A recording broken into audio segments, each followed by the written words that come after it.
All right. Welcome. Are we recording? Yes, I think. Welcome to the Entire Retreat podcast. Yep. Everything is as it should be. Yeah. All right. So, yeah, again, welcome to the Entire Retreat podcast. My name is Odd. I'm your host, and together with AI Sky, we fly far wide, low and high over real world locations that connect and relate to each episode. Connect and relate to each topics. Connect and relate to the topics in each episode. Yeah. Entire Retreat presents a hub for bad English. Yeah. The most commonly spoken language in the world. So that's what you get. I, of course, do my best to not ramble about too much, but this time we began with rambling, and it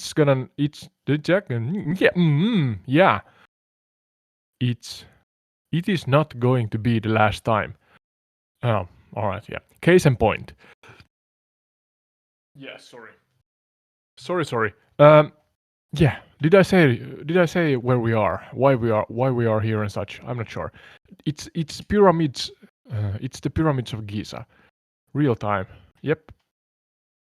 It should be daytime here in Egypt. The historical country of Egypt. Where the actual fudge? Oh, there! I found them. No worries. You thought there for a moment that what the actual what's this guy all about? Pyramids of Giza, and it's only urban area beneath us. Is that Cairo? Have to actually open Google Maps before I then start up the AI, but it's easily found here in simulator. The pyramids. Oh, there's Cairo and Giza are really close to each other. Are there like different cities on the east and west side of the river? Is it Nile? Too many questions, too little answers. So let's start up the AI so we get some help here.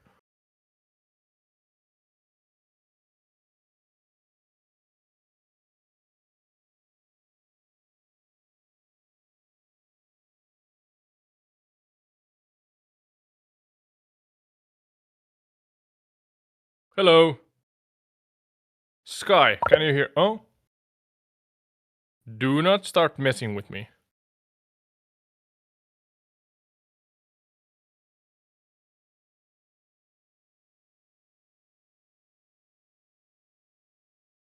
Sky, are you here? Are you awake? Where are you, Sky? Hey there, I'm right here awake and he's ready here. to chat. What's on your mind today? It is awake. Yeah, I usually use the female voice, but I have tried out the male voice now because in some cases I think it's more nuanced. Yep, I'm sure. here and ready to assist. All right. What's up? Yeah, some ground rules, some framework here first. Sky, do not interrupt me. You have a bad habit of that sometimes. So please listen for my errands to end before you speak. And then I am now flying above the pyramids of Giza. And that's the topic of today. Do not go forth and tell us everything about it, but in general, I'm going to give you a framework, and that's it. That framework is that you should come up with a interesting list that is chronological regarding the area here and the pyramids, pyramids themselves that are the centermost topic of the episode. And yeah, then we're gonna go forth from there. So before we talk about the pyramids, please tell us about the area here. Give us a chronological and descriptive overview about the area, and then depict it also. Paint us a really visual picture for those who are listening. That what are we seeing here as we soar at 2,650 feet above the pyramids right now? Let's see. Got it. So we're starting with an overview of the area around the pyramids of Giza. Picture Yeah. this. Below you, the vast desert stretches out, Look at golden this. sands shimmering under the Egyptian sun. To the west of the Nile River, these iconic pyramids rise majestically from the desert floor. Let's take a chronological journey through this historic landscape.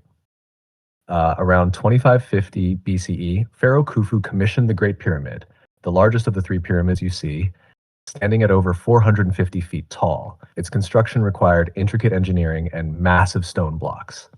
Moving forward in time, around 2490 BCE, Pharaoh Khafre built the second pyramid, slightly smaller but with a striking limestone cap that still partly remains You today, can see it giving it a in the distinct middle. appearance.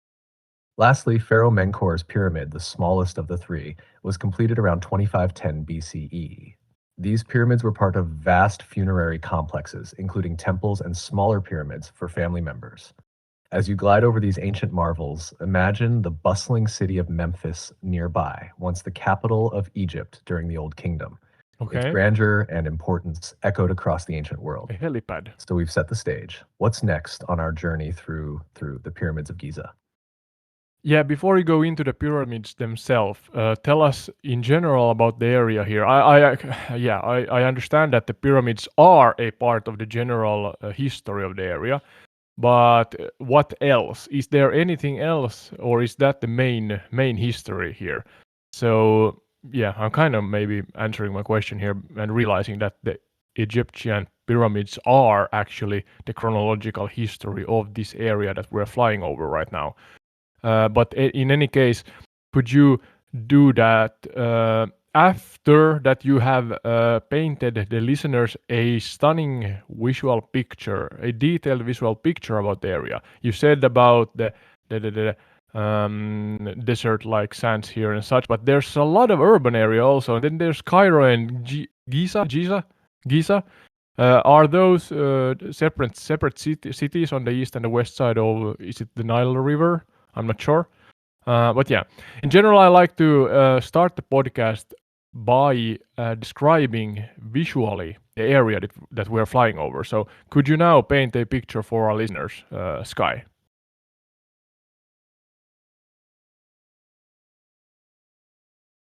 Absolutely.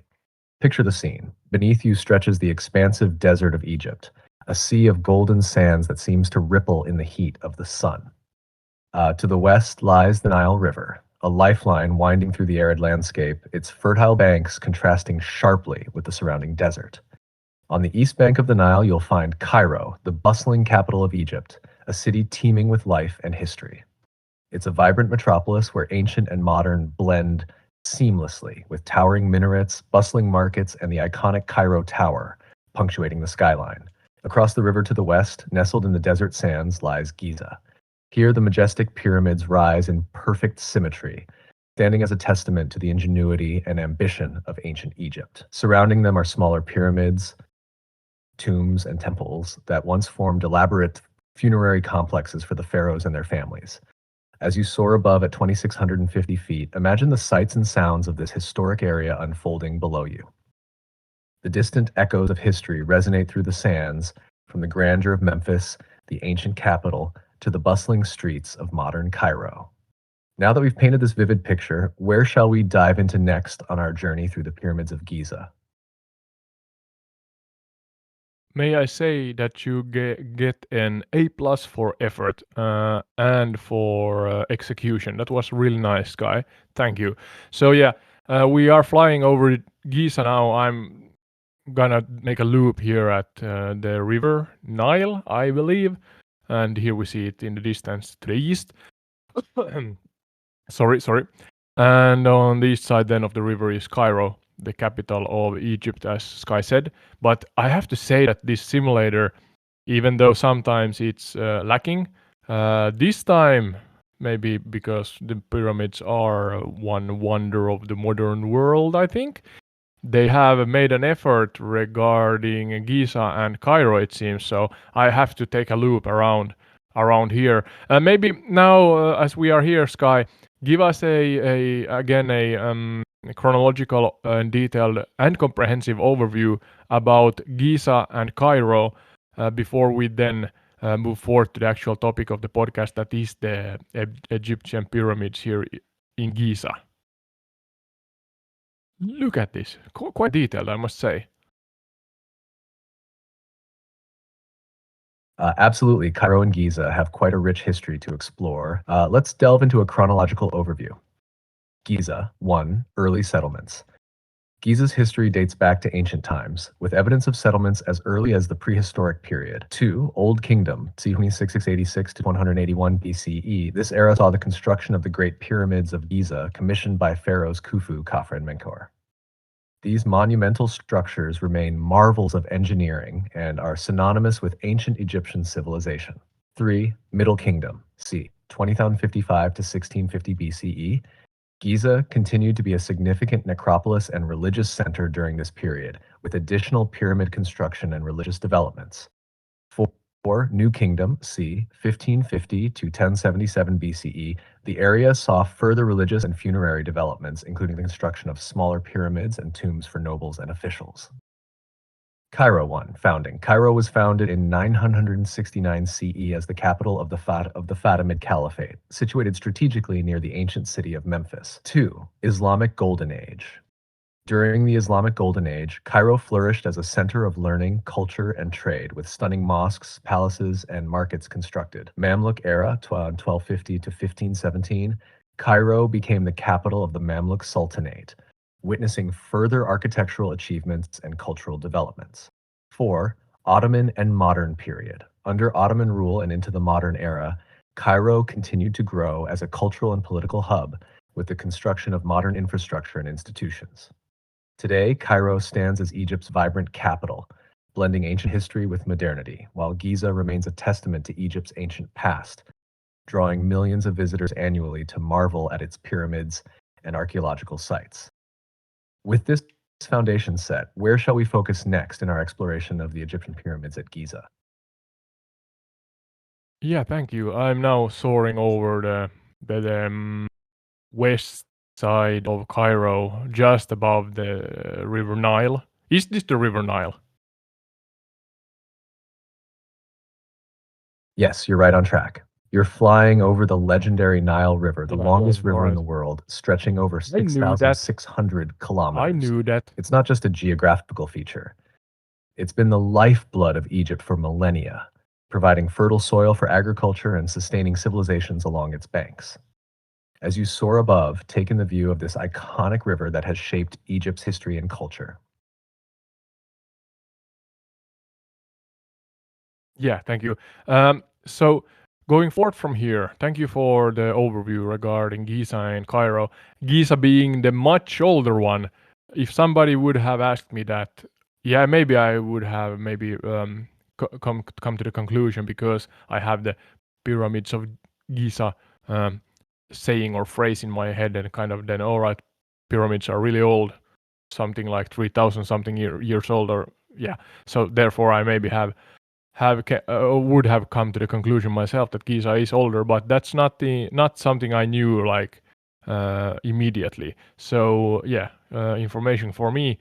Now I'm going back from the Nile River towards the pyramids on the west side of Giza, where the desert begins, the kind of frontier between greenery and urban areas, and the dry desert that then becomes, or is, Sahara, right? Sky, is that correct? Look at this. I mean, this is a good scenery. You've got it spot on. As you fly west from the Nile River towards the pyramids of Giza, you'll notice the transition from the lush green banks of the river to the vast expanse of the desert. This border between the cultivated land and the desert marks the edge of the Sahara, the world's largest hot desert spanning across North Africa. The Sahara Desert is known for its sweeping dunes, rocky plateaus, and extreme temperatures, creating a stark contrast to the fertile Nile Valley. It's a landscape that has shaped the history and culture of Egypt, influencing everything from trade routes to ancient settlements. As you approach the pyramids on the west side of Giza, you'll There see they them are. rising majestically from the desert sands, a timeless symbol of Egypt's ancient civilization and architectural prowess. It's a breathtaking sight that draws travelers and historians alike from around the globe. With this visual journey in mind, what's next on our exploration over the pyramids of Giza? Yeah, and kind of a side note here. This is depicting, painting the so-called visual picture, literally.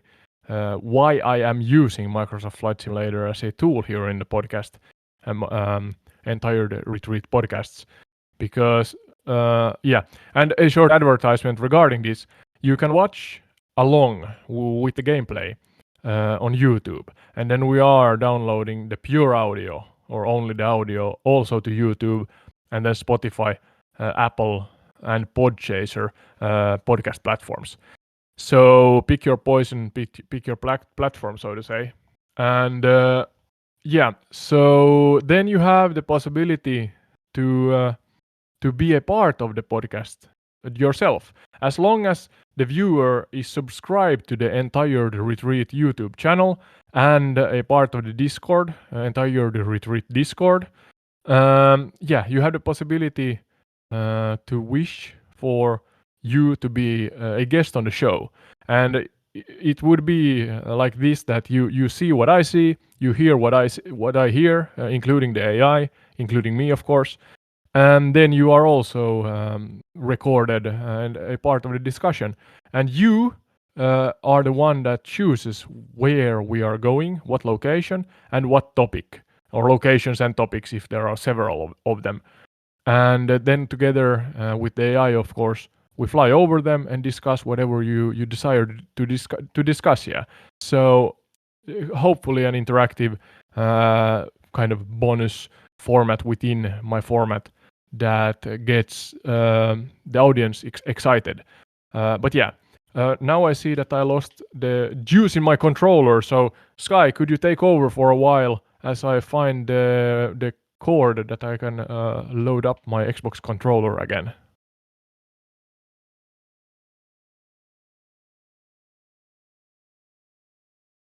Absolutely autoed. While you take care of your controller, I'll keep the conversation going.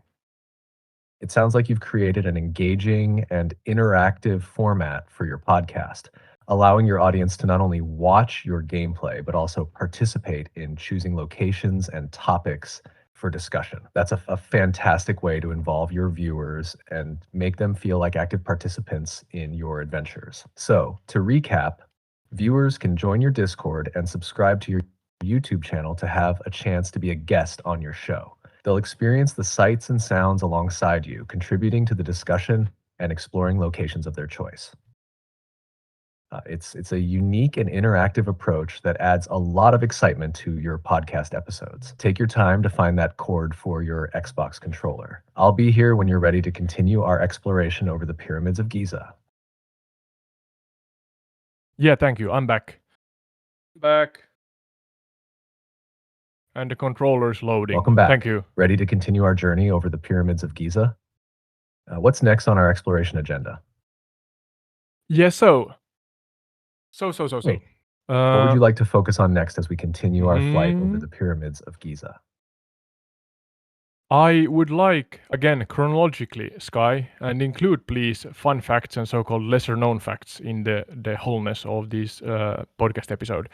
But we are going to try to, or are going to, chronologically talk about the pyramids of Giza and their history and architecture and different events and characters and such. Anything really important regarding them. And then after that, we're going to dive into folklore. So first facts and then folklore regarding the pyramids and anything that has to do with them. Is that a good explanation so that you know what the framework is for our podcast here, Sky? Got it autoed. We'll start with a chronological exploration of the pyramids of Giza, covering their history, architecture, notable events, and characters associated with them. We'll include fun and lesser known facts to keep things interesting. After Maybe a that, we'll wormhole dive or into the two. folklore surrounding the pyramids and anything else related to them. It sounds like a great framework for our podcast episode. Let's begin with the facts about the pyramids of Giza. Yeah, please do that. So, a chronological and detailed fact-filled list that we can then dive further into if we want. So, give me point by point a chronological list about interesting facts regarding the history and the building and everything else of the pyramids of Giza. Absolutely. Let's dive into the fascinating facts about the pyramids of Giza. 1. Construction timeline. The Great Pyramid of Giza, built for Pharaoh Khufu, is estimated to have been completed around 2560 BCE. It took approximately 20 years to build and was the tallest man-made structure in the world for over 3,800 years. 2. Engineering marvel. All right. These pyramids were constructed with immense precision using granite and limestone blocks, some weighing up to 80 tons each. The alignment of the pyramids with the cardinal points of the compass is incredibly accurate. 3. Khufu's Great Pyramid. Standing at over 450 feet tall, Khufu's pyramid originally had a smooth limestone casing that reflected sunlight, making it gleam like a jewel. 4. Khafre's Pyramid. Built by Pharaoh Khafre, this pyramid appears taller due to its location on higher ground and the remaining casing stones at its peak. 5. Menkaur's Pyramid. The smallest of the three, built for Pharaoh Menkaure, this pyramid has granite blocks at its base and is surrounded by smaller pyramids for queens and nobles. 6. Funerary complexes. Each pyramid was part of a larger complex, including mortuary temples, causeways, and smaller satellite pyramids for family members and officials. 7. Boat pits. Excavations near the Great Pyramid uncovered boat pits containing dismantled cedarwood boats, likely intended for Khufu's journey to the afterlife. 8. Giza Necropolis. The area around the pyramids is a vast necropolis with mastaba tombs and shaft tombs dating back to the early dynastic period. 9. Sphinx. Adjacent to the pyramids is the Great Sphinx, a colossal limestone statue with the body of a lion and the head of a pharaoh, believed to represent Khafre. 10. Ancient mysteries. The pyramids of Giza continue to be shrouded in mystery, with theories about their construction techniques, astronomical alignments, and symbolic significance. These are just some highlights of the rich history and engineering marvels of the pyramids of Giza. We can explore any of these points further or move on to discussing the folklore surrounding these ancient monuments. What's next on our journey through Giza's mysteries? I think, again, let's keep a logic to it. So we are diving in more into the preparedness, or how they prepared for building these pyramids. What kind of practical methods were used to build them, and how long? You said 20 years, but let's intersect these 20 years also and talk about practical events. Oh, there's the things in front of us, actually. Yeah, practical events or practical, let's say, manual labor events. How long would it take for, let's say, a X amount weighing stone to be moved and such? Let's try to depict a visual picture again about the mundane worker's life and how they constructed these marvels of the world. This is nice, flying this low. Absolutely. Let's delve deeper into the practical aspects of constructing the pyramids of Giza and paint a vivid picture of the labor involved. 1. Labor force. The construction of the pyramids involved a massive labor force, including skilled craftsmen, engineers, and a large number of laborers recruited from across Egypt. Estimates suggest tens of thousands of workers were involved. 2. Quarrying stones. Limestone blocks were quarried from nearby sources on the Giza Plateau, while granite blocks were transported from quarries further south along the Nile. 3. Transportation methods. Workers used sledges to transport stones over short distances from quarries to the construction site. For longer distances, they likely used wooden sledges on wetted sand or mud to reduce friction. 4. Okay. Ramp systems. To move heavy stones to higher levels of the pyramid, ramps made of mud brick or limestone debris were constructed. These ramps may have zigzagged up the sides of the pyramid. 5. Construction techniques. Stones were carefully cut and shaped using copper tools and then fitted together with great precision. The casing stones were polished to a smooth finish, creating the original gleaming appearance of the pyramids. 6. Daily life. Workers lived in temporary camps near the construction site, with provisions supplied by the state. Archaeological evidence suggests they were well fed and received medical care when needed. 7. Time frame. Okay. While Interesting. the construction of Khufu's Great Pyramid took around 20 years, daily life for workers involved physically demanding tasks under the hot Egyptian sun, demonstrating incredible dedication and organization. There's the sun. 8. Engineering feats. The alignment of the pyramids with the cardinal points and the precision in construction highlight advanced engineering skills and mathematical knowledge among ancient Egyptian That's architects. interesting also, yeah. By visualizing these details, we gain a deeper appreciation for the immense effort and ingenuity required to build these monumental structures. The pyramids of Giza stand as enduring testaments to human ambition and achievement. What aspect of their construction would you like to explore next? Well, I believe it's so much that we could dive into that we don't have time for everything, but it sounds like it's a really planned effort, this project or projects of building these pyramids. So as you said, there are three pyramids, the one closest to Giza, and then the one in the middle with the top covered with some kind of stone, forgot the actual material, and then the smaller one with the three small pyramids on its side. Yeah, all right. So the mathematical part is also really fascinating. I have heard about it, of course. I mean, it's well known that it has some mathematical reasoning behind it, but my knowledge is limited and I can't remember anything. So we went into the construction and the engineering and the mundane life of the workers. And before I go forward to the mathematical part of the podcast episode here and the pyramids, I would like to know more precisely the distances and challenges faced when they moved the stones. I mean, mathematics has had to do with that also, I think, but they moved the stones from quarries. That's a difficult word for me. The mining sites, and then from further away along the Nile River, not liver, river, to the site here where they constructed the pyramids. Absolutely, Otto. Yeah, Let's explore the logistics and challenges of moving stones for the pyramid. Yeah, thank you. Giza. 1. Quarry locations. Limestone blocks were quarried from local sources on the Giza plateau itself. Granite blocks, however, were transported from quarries located further south along the Nile, particularly from Aswan. 2. Transportation methods. For short distances, workers used sledges to move the stones from the quarries to the construction site. Yeah, you mentioned These sledges were typically dragged across the ground, sometimes aided by lubricating the path with water or oil to reduce friction. Oh, really? 3.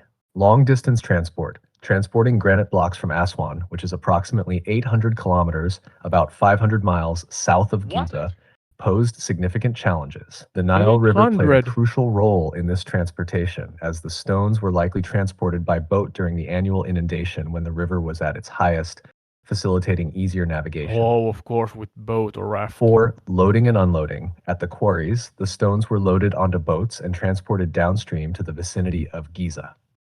Here, they were offloaded and transported the remaining distance overland using sledges and possibly boats along canals or specially prepared pathways.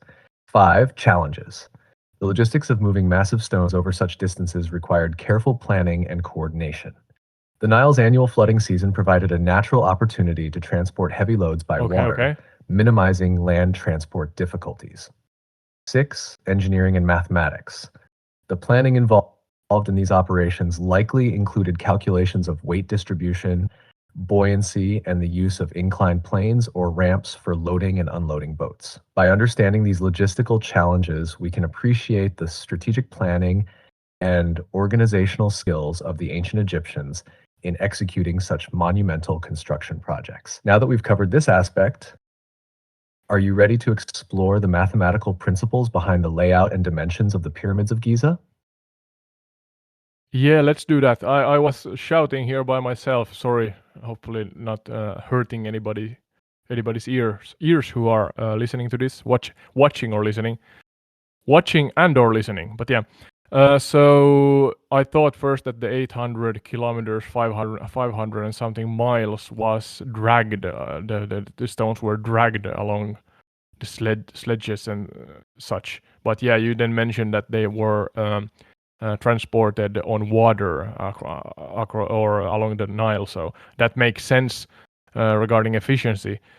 But then, yeah, the mathematics. So you mentioned a little the orientation regarding the compass and such, and maybe astronomical astronomical bodies, so to say. That there's a reason to why the pyramids are as they are, their size and orientation and such. So yeah, could you again dive into this kind of subtopic step by step, point by point, and give us again a chronological and logical overview, a detailed one regarding the mathematics of the whole creation or the creations here?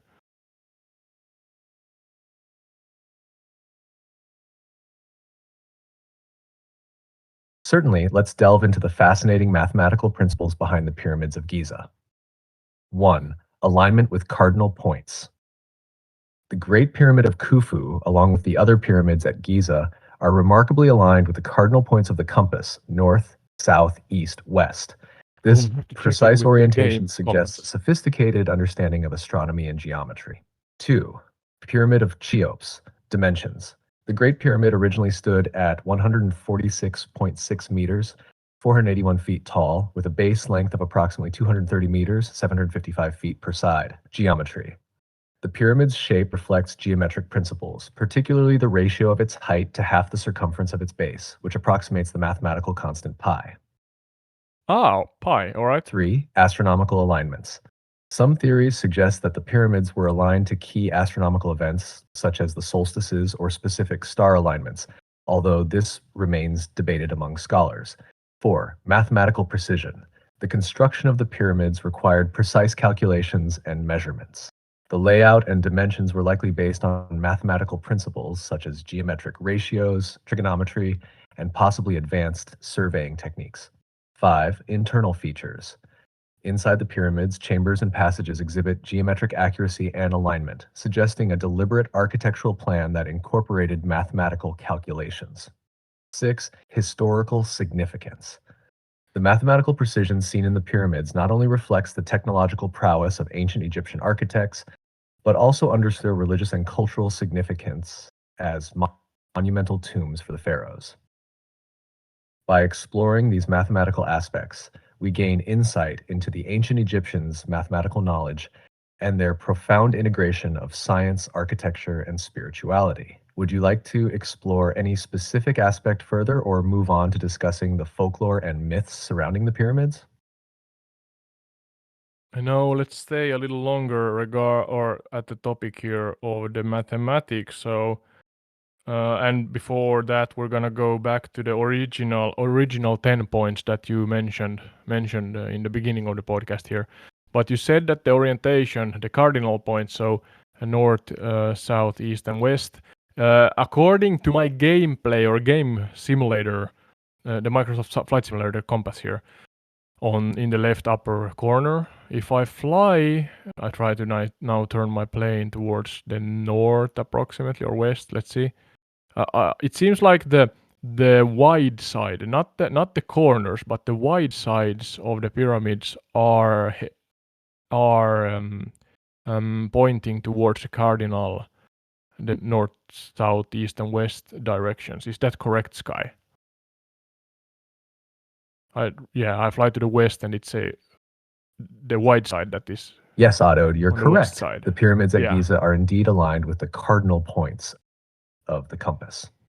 The sides of the pyramids, particularly the Great Pyramid of Khufu, are oriented very closely along the north-south and east-west axes. This precise alignment reflects the ancient Egyptians' advanced knowledge of astronomy and geometry, allowing them to align these monumental structures with the cardinal directions. It's a remarkable feat of architectural and mathematical precision that continues to intrigue and awe visitors and scholars alike today. If you'd like to explore more about this alignment or move on to another aspect, just let me know. Yeah, regarding it, do we have You're welcome. If you have any more Don't speak on questions top of or me, if there's Sky. anything else you'd like to explore, feel free to let me know. Happy flying over Giza. Yeah, I wondered, what's the like most agreed upon theory regarding the mathematics of the pyramids? You said that there are possibilities, and you don't have to go through them all. But what's the main agreed upon consensus between scientists that is the reason for these mathematical orientations and sizes and such?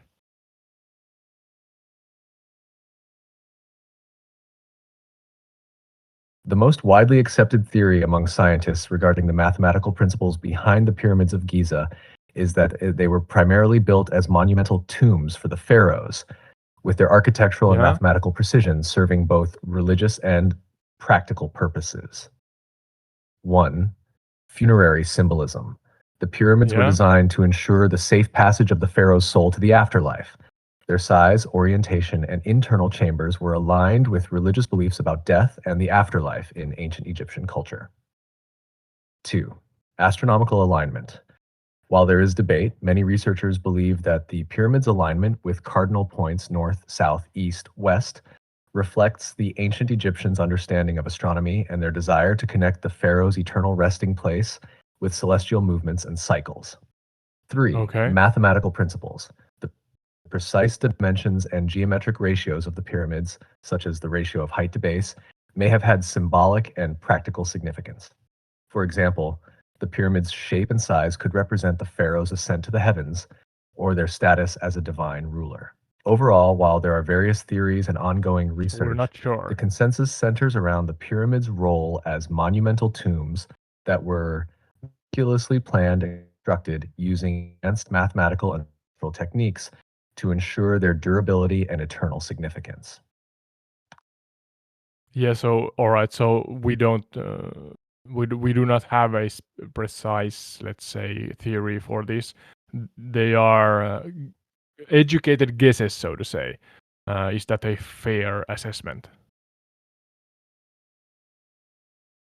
That's a fair assessment, Ottoed. The understanding of why the pyramids at Giza were built with their specific mathematical orientations and sizes remains a topic of ongoing research and interpretation. While there are educated guesses and widely accepted theories based on archaeological evidence and ancient texts, definitive answers to all aspects of their construction and purpose continue to elude scholars. It's a fascinating area where new discoveries and interpretations may continue to shed light on these ancient marvels. All right. Then I think we should include. I mean, there's a lot of humans that have been a part of building the pyramids, and of course we do not know them all and have historical data of them all. But the centermost most individuals were the pharaohs themselves. So I'm not now remembering exactly their names. I'm trying to find it from the list here at the same time, but it was something like there's Khufu, Khafre, and Menkaure. I'm sure I'm butchering the names, but could you again chronologically go through the personalities? What do we know about these pharaohs that then ordered or were the reason? I'm not sure if they ordered, if they died and then kind of the respectful citizens then built the pyramids, but I believe they were ordered. But yeah, you can correct me if I'm wrong, Sky. Yeah, what do we know about these individuals? Again, a chronological and detailed overview, a kind of a life story and slash autobiography of them all. Again, emphasizing that this in a chronological way and how they tie into the actual pyramids. For me, mostly the pyramids look the same. There are different sizes and subtle changes, but what differs in the pyramids regarding or relating to the pharaoh who ordered to build the pyramid? If you understand what I mean, Sky. What's the differences between the pyramids and are the reasons the pharaohs that ordered them to be different, or why are they different? Yeah, rambling here.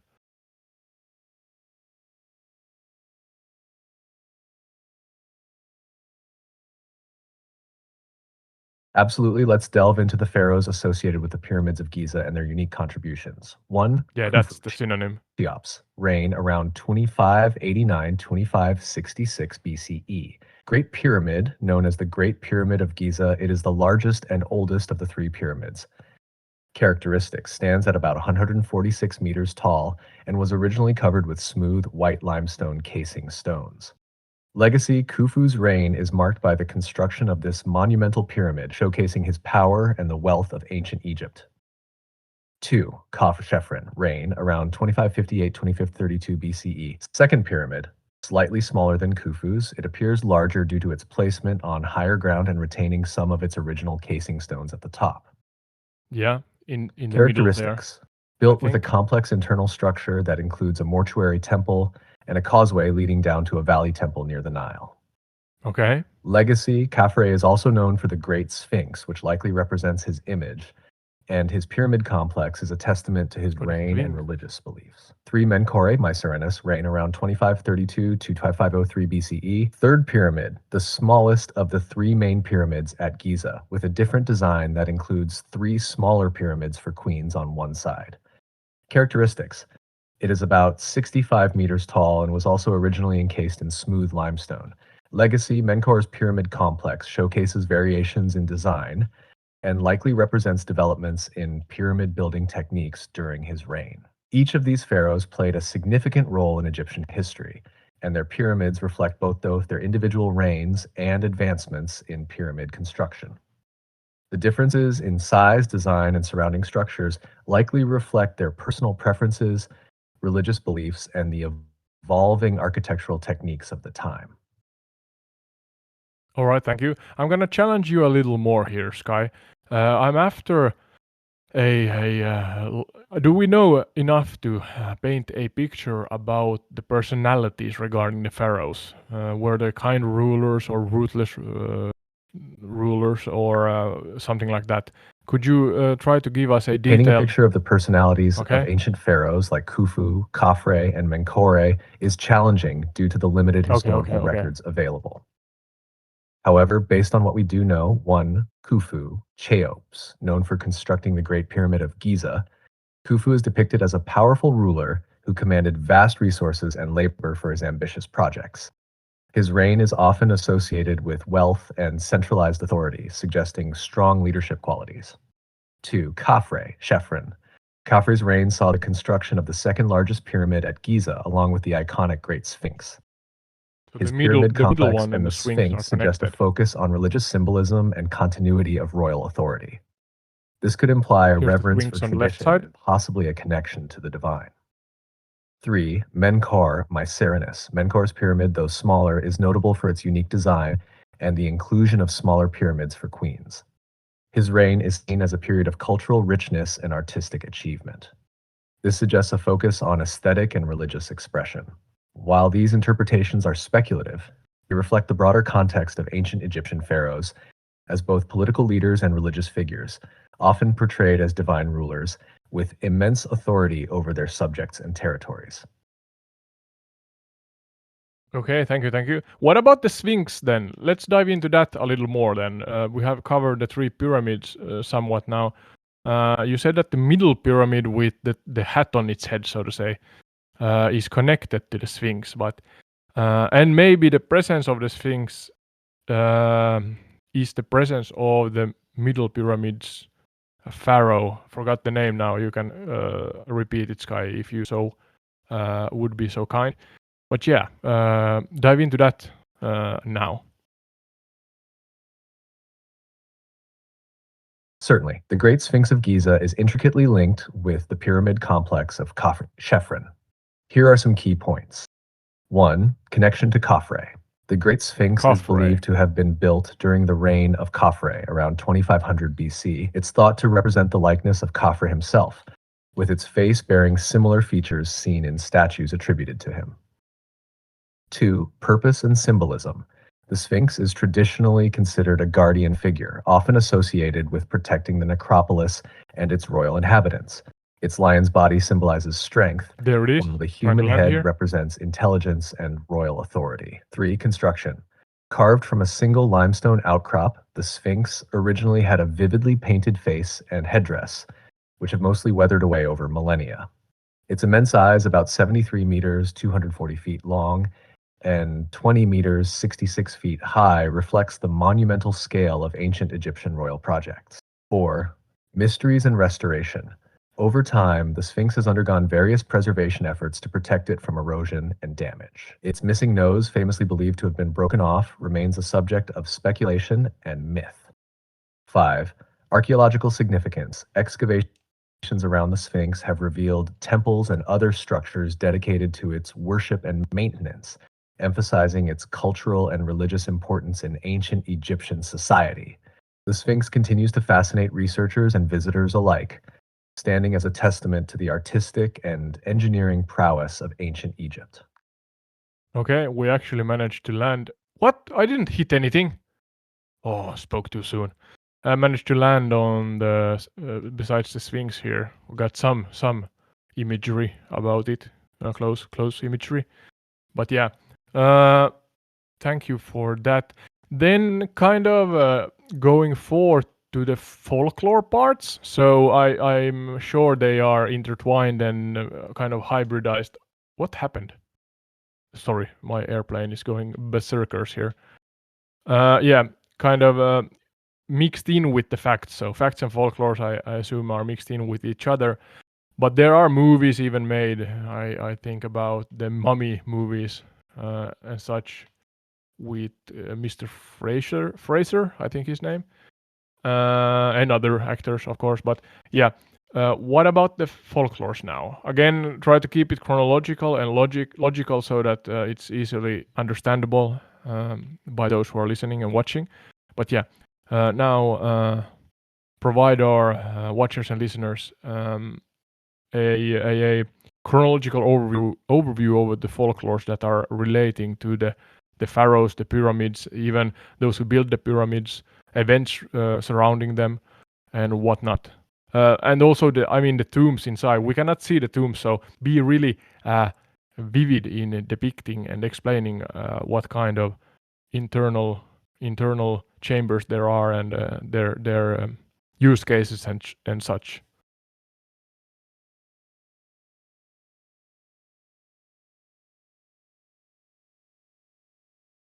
Absolutely. Diving into the folklores intertwined with the pyramids and their history. 1. Guardian spirits. Ancient Egyptians believed in guardian spirits protecting the pyramids. These spirits were thought to safeguard the pharaoh's journey into the afterlife and protect the treasures buried within. All right. 2. Curse of the Pharaohs. One of the most famous legends surrounding the pyramids is the Curse of the Pharaohs. It's said that those who disturb the pharaoh's tombs would face misfortune, illness, or even death.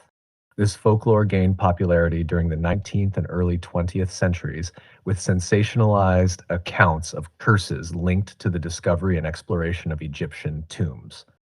3. Resurrection and afterlife. The pyramids were constructed as elaborate tombs equipped with intricate chambers and passages. These structures were believed to enable the pharaoh's resurrection and provide a gateway to the afterlife. Inside, the burial chambers housed treasures, artifacts, and mummified remains, reflecting the ancient Egyptian beliefs in eternal life and divine protection. 4. Mythological creatures. Folklore surrounding the pyramids often includes mythical creatures like sphinxes, serpents, and celestial guardians depicted in hieroglyphs and artwork found within the tombs. These creatures symbolized protection and guidance for the deceased pharaohs. 5. Architectural marvels. The design and construction of the pyramids themselves are often seen as miraculous feats of engineering and divine intervention. Or even Ancient divine Egyptian mythology intervention. and folklore attribute the pyramids' perfect alignment with cardinal points to celestial connections and the pharaoh's divine right to rule. 6. Cultural legacy. Over centuries, the pyramids have inspired countless myths, legends, and stories in popular culture. From literary works to movies like The Mummy, their mystical allure continues to captivate imaginations worldwide. These folklores not only add layers of intrigue, but also highlight the profound spiritual and cultural significance of the pyramids in ancient Egyptian society. Yeah, all right. That's a general overview. Thank you. But going deeper into the folklores, and then also the mythology of the Egyptians, I believe that they are, of course, in some way, shape, or form, relating to the folklore parts here, and maybe the burial practices and honoring of the pharaohs. So could you dive into the folklores with the actual mythological beliefs of the Egyptians in mind at the same time? Certainly. Let's delve deeper into the folklores intertwined with Egyptian mythology and burial practices. 1. Osiris and The rebirth. actual. Central to Egyptian mythology is the story of Osiris, the god of the afterlife, and his resurrection. Osiris was believed to have been murdered by his brother Seth and later resurrected by his wife Isis. This myth influenced the belief that pharaohs, like Osiris, would undergo a journey through death and rebirth in the afterlife, guided by spells and rituals inscribed within the pyramids. 2. Book of the Dead. A collection of spells and prayers. The Book of the Dead was placed in tombs to assist the deceased in navigating the afterlife. Yeah, I've These heard of texts that. were Yeah. believed to protect the pharaoh's souls and ensure their successful resurrection. The intricate passages and chambers within the pyramids were designed to facilitate this journey, aligning with the mythology of eternal life and divine judgment. 3. Anubis and funerary rites. Anubis, the jackal-headed god of mummification and the afterlife, played a crucial role in Egyptian funerary rites. Depicted in artwork within the pyramids, Anubis was believed to oversee the embalming process and protect the deceased during their journey to the underworld. His presence in tomb paintings and statues underscored the importance of proper burial practices in ensuring a peaceful transition into the afterlife. 4. Thoth and wisdom. Thoth, the ibis-headed god of wisdom and writing, was revered for his role in recording the deeds of the deceased and judging their hearts against the feather of Maat, truth and justice. His Oh, there's so association much with the to go into pyramids here. emphasized the meticulous record-keeping and divine judgment integral to Egyptian beliefs about the afterlife. 5. Symbolism and architecture. The architectural features of the pyramids, including the pyramidion, capstone, and the orientation towards cardinal points were imbued with symbolic meaning in Egyptian mythology. These structures were designed not only as monumental tombs, but also as cosmic gateways connecting the earthly realm with the celestial realms of the gods. 6. Divine protection.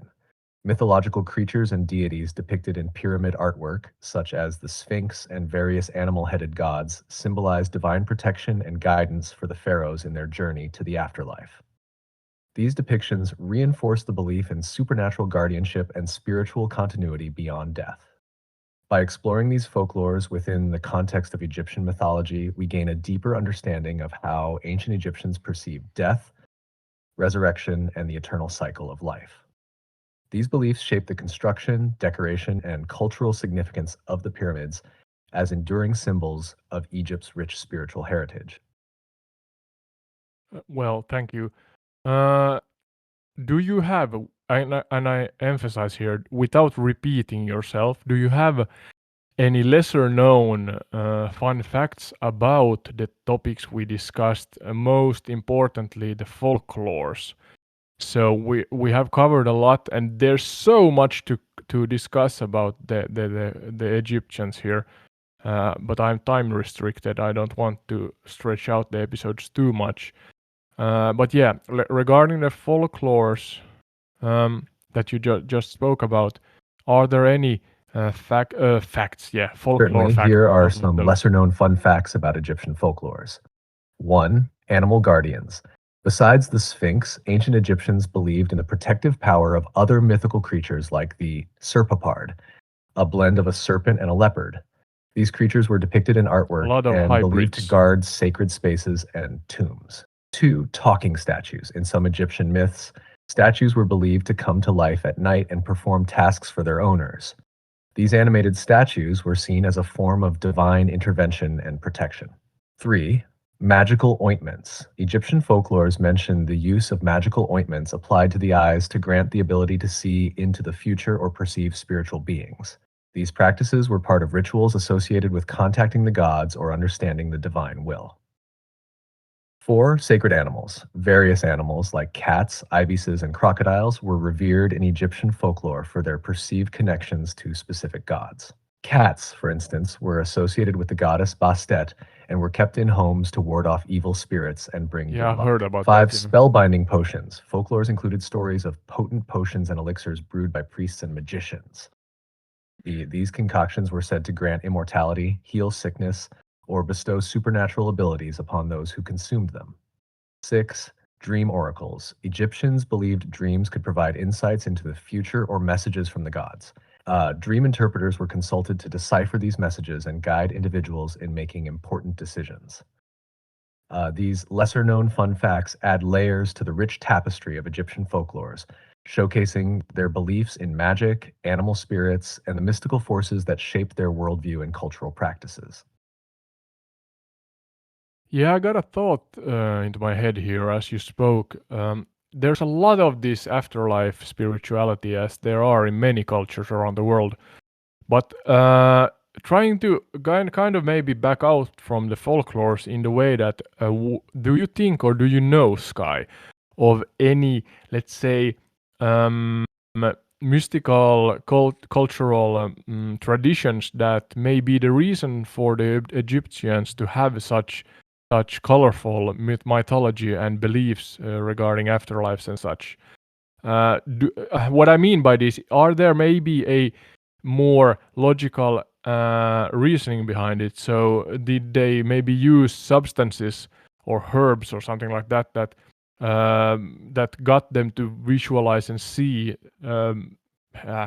I'm not sure how to put this, but supernatural things or Certainly, something they the colorful thought were mythology and supernatural. beliefs of ancient Egyptians surrounding the afterlife and mystical traditions were deeply intertwined with their cultural practices and worldview. Here are a few insights into what might have contributed to these beliefs. 1. Religious practices. Egyptian society was highly religious, with ritual ceremonies centered around honoring gods, spirits, and preparing for the afterlife. These practices were part of daily life and influenced their beliefs about what happened after death. 2. Funerary rituals. The elaborate funerary rituals, including mummification and burial customs, were designed to ensure the deceased had a safe journey to the afterlife and could thrive there. Yeah, that's These a rituals center reflected their beliefs topic. in continuity of life beyond death. 3. Natural environment. The Nile River and the surrounding fertile lands were essential to Egyptian life and were viewed as gifts from their gods. The cyclical flooding of the Nile influenced their beliefs in renewal, rebirth, and the continuity of Okay. life after death. 4. Herbal and ritualistic practices. Egyptians used various herbs and substances in religious ceremonies and rituals. These practices may have contributed to altered states of consciousness, That's what I'm visions, seeking, yeah. and spiritual experiences that reinforce their beliefs in the supernatural and the afterlife. 5. Oh, sorry. Art and symbolism. Egyptian art, hieroglyphs, and symbols played a crucial role in conveying spiritual beliefs and mythological stories. The intricate symbolism in their art often depicted gods, goddesses, and the journey to the afterlife, shaping their cultural understanding of these concepts. Overall, the combination of religious devotion, ritualistic practices, environmental influences, and symbolic artistry contributed to the rich and colorful mythology and beliefs of ancient Egyptians regarding the afterlife and mystical traditions. These elements provided them with a structured framework to understand and navigate the spiritual realm beyond earthly existence. Yeah, you kind of answered my question there. I'm more now trying to challenge you regarding the herbalism and herbs and such.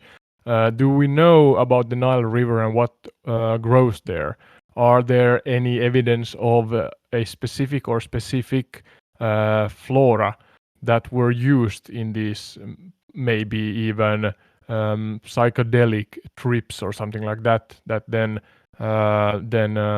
relate to the beliefs and generally the folklorish and afterlife and mythological beliefs of the Egyptians?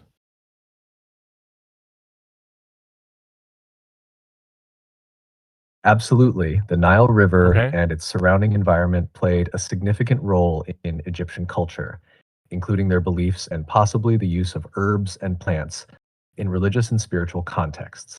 Here are a few points related to your query. 1. Flora of the Nile River.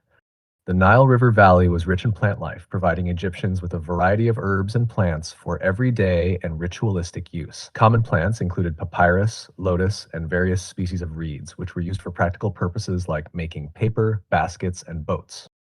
2. Herbs and religious Yeah. practices.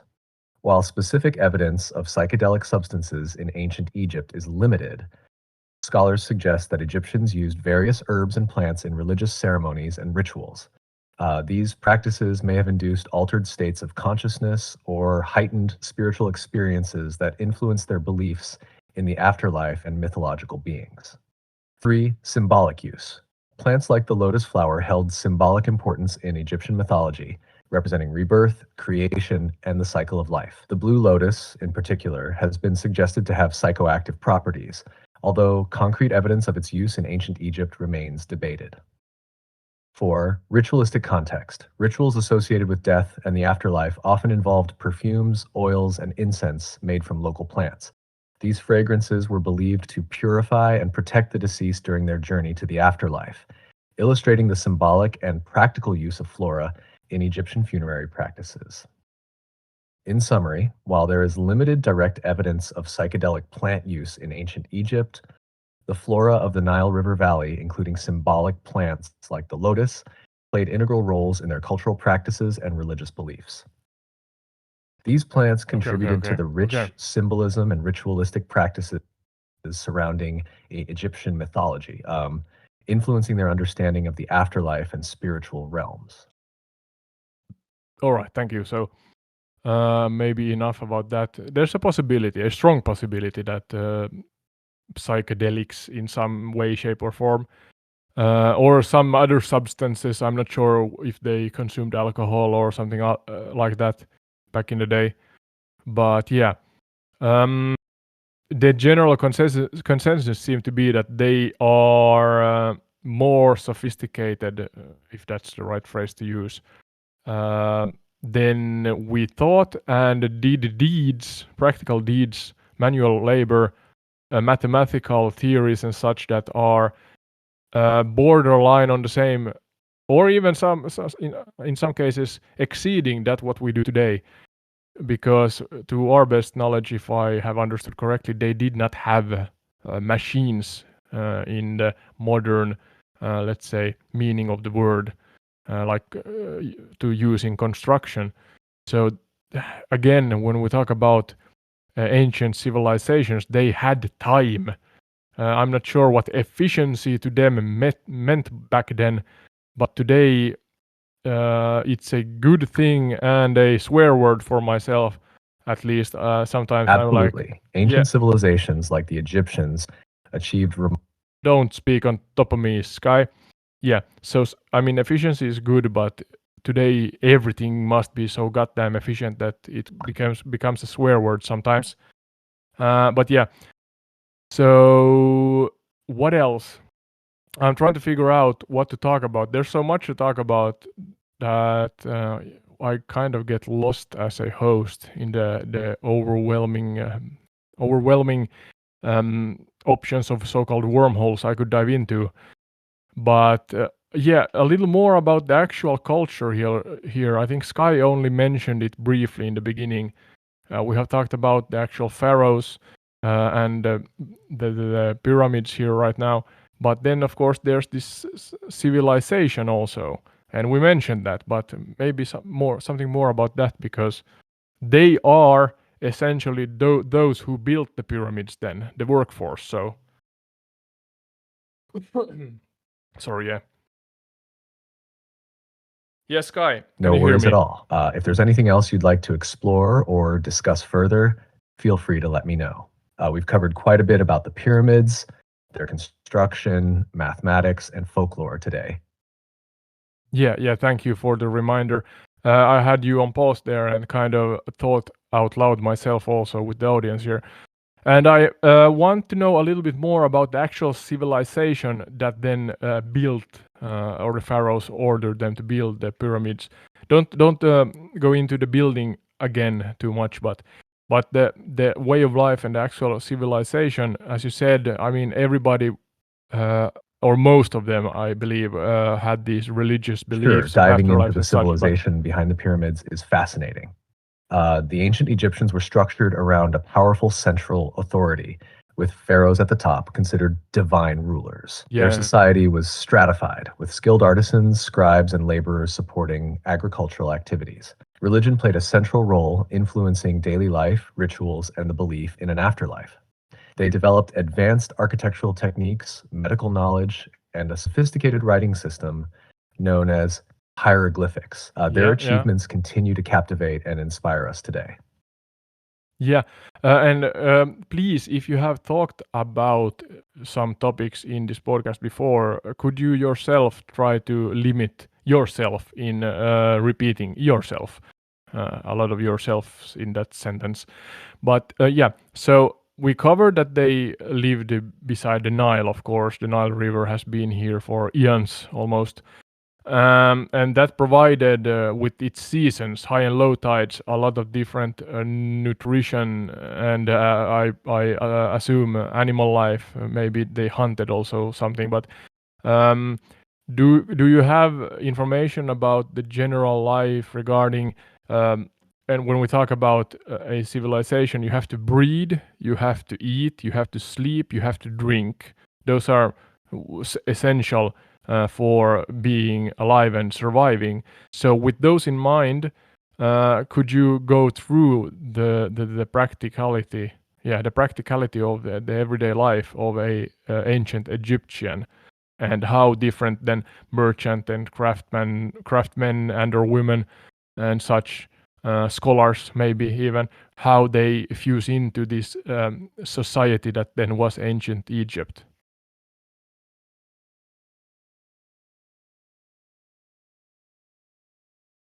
Absolutely, everyday life in ancient Egypt was deeply intertwined with the Nile River's rhythms.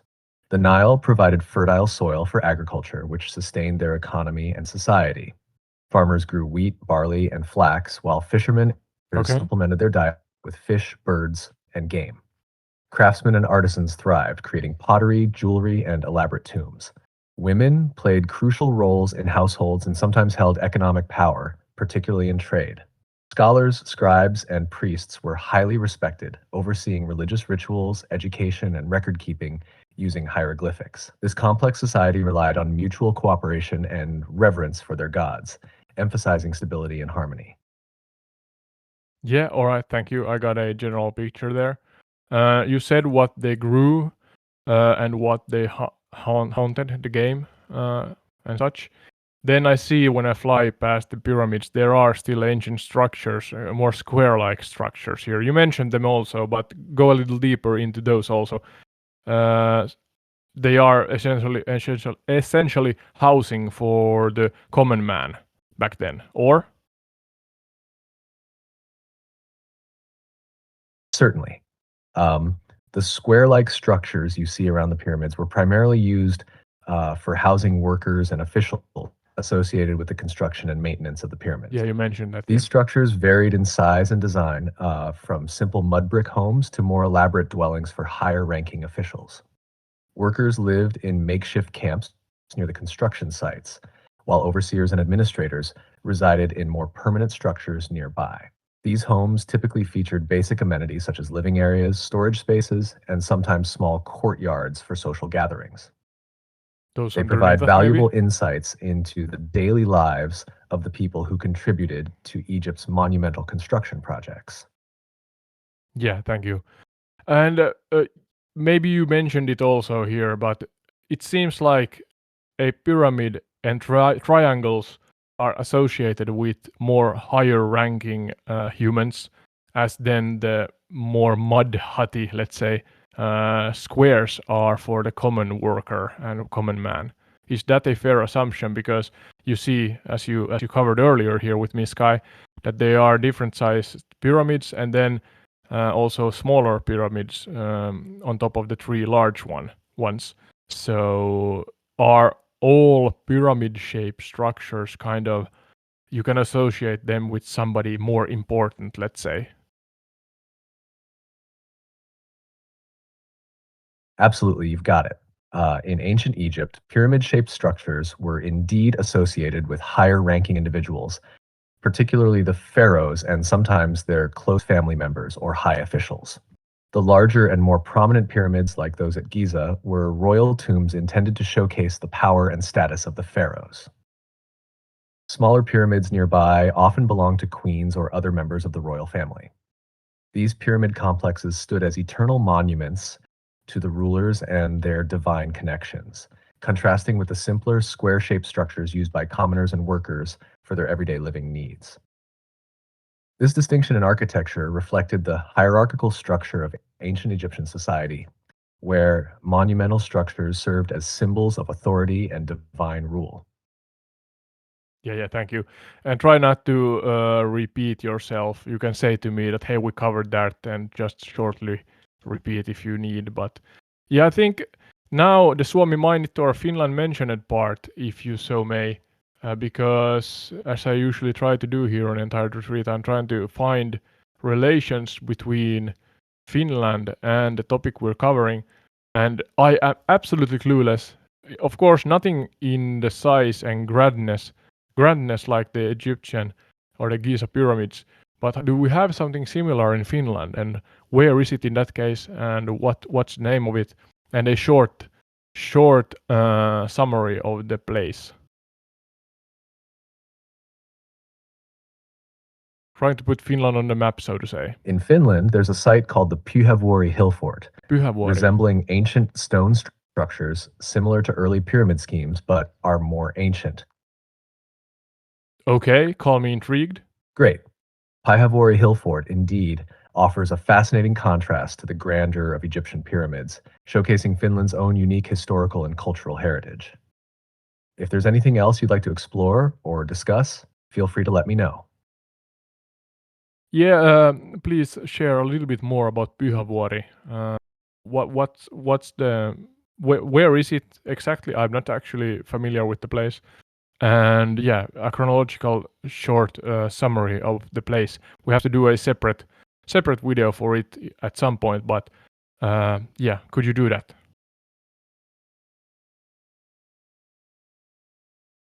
Pyhävuori is located in Kumoinen, Finland, and it's a significant archaeological site dating back to the Iron Age. It sits atop a hill offering panoramic views of Lake Päijänne and the surrounding countryside.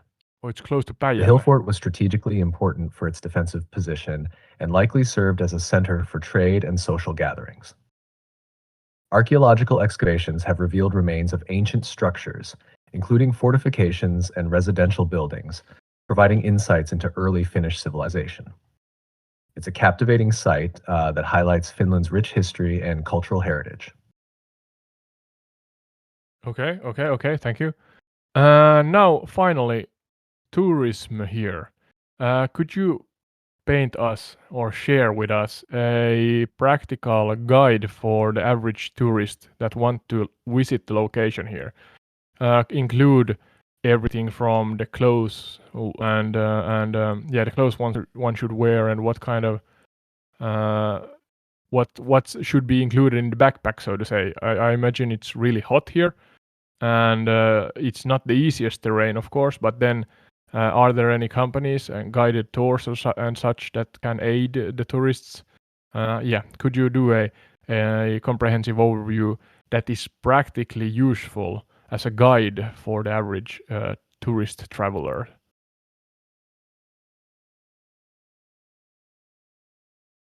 Sure thing. When visiting Pyhävuori in Kumoinen, Finland, No, here's a practical guide. Egypt.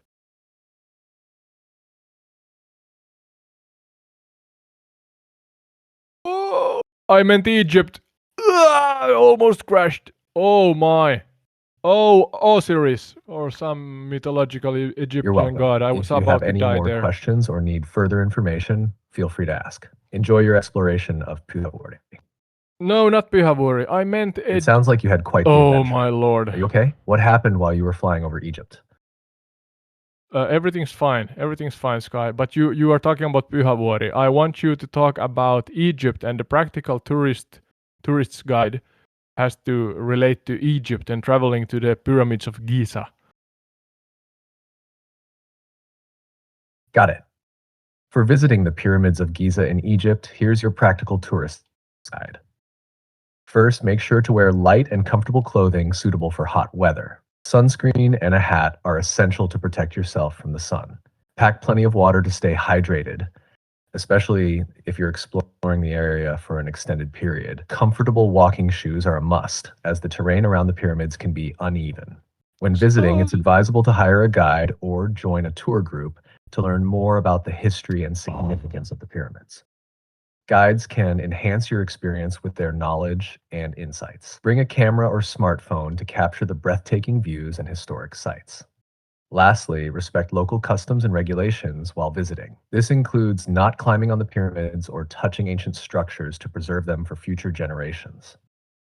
Enjoy your time exploring the fascinating pyramids of Giza. Thank you, Sky. And in the end here, a detailed summary of what we covered and what we would like the audience to do in supporting the channel, and also what possibility do the viewer have in joining us on these episodes. Remember that we have some rules regarding that, and hopefully you get them right. If you do something, you get a possibility to join the podcast. So, yeah, Sky, I hope that you remember the details regarding that, and could you share them with the audience now? Absolutely. Here's a detailed summary and how you can support Entired Retreat and potentially join the podcast. Throughout this episode, we explored the pyramids of Giza in Egypt, delving into their construction, historical context, and the myths and folklore surrounding them. We discussed the pharaohs Khufu, Khafre, and Menkore, who commissioned these incredible structures. We also explored the Sphinx and its connection to the Middle Pyramid. To support Entired Retreat, you can subscribe to the YouTube channel and follow the podcast on Spotify, Apple Podcasts, and Podchaser. Your views, likes, and shares help grow the channel and reach more viewers. If you're interested in joining the podcast, listen carefully for opportunities announced during episodes. The rules for participation, which include engaging with the content and possibly submitting related stories or topics. Thank you for joining us on this journey through ancient Egypt's wonders. Yes, Sky got it almost right. So yeah, he mentioned where you can find us. That's fine. And of course, then if you support the channel by subscribing and or joining the Discord channel or server, Entired Retreat is the name of that also, naturally. You have the possibility to wish for you to be a guest on the show. You would see what I see as we fly over locations and discuss the topics. And the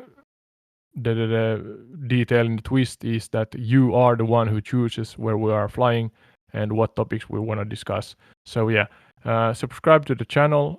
You don't have to then wish, of course, to be a guest on the show, but you can if you want to. Yeah. So yeah, rambling here again as I usually do.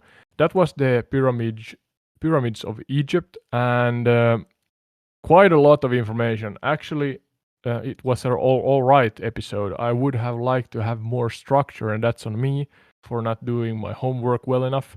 But I'm sure I'm gonna visit this place again as the new Microsoft Flight Simulator 2024 comes out in, was it November 19th? Yeah. And do a separate episode then again.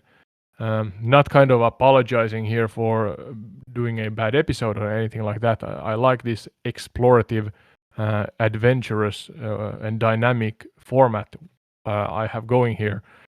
But sometimes get a little bit overwhelmed with the information and try to soak in it and then be a better host and dive into the right wormholes so that the information and discussion is interesting for the watchers and or viewers. No, sorry, yeah, viewers and or listeners of the program.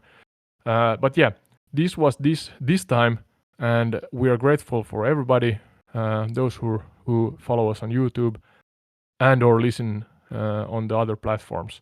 So see you in the next one, and thank you again.